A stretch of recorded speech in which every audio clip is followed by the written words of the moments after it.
when you really dig into Epstein, his entire network was Israel. It was clearly. Like Ehud Barak was the ex-prime minister and the ex-head of Israeli intelligence.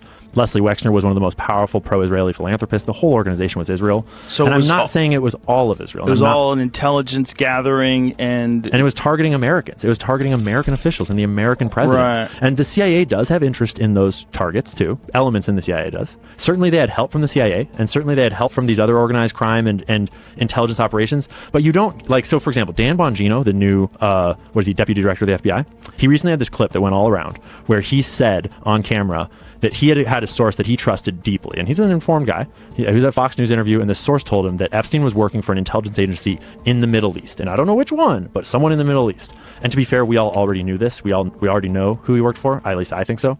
But I'm looking at, okay, Dan, so if this giant group of Jewish billionaires is running a sex trafficking operation targeting American politicians and business people and stuff, you think they're working with an Arab or Muslim nation in the Middle East? Like, you think that Leslie Wexner is devoting his entire life to philanthropies on behalf of Israel, but then he's going to work for Saudi Arabia when he's doing this trafficking ring? Right. But if someone says to him that they're all working for a country in the Middle East, knowing he knows what that means, but not specifying, doesn't he kind of have to repeat it that same way?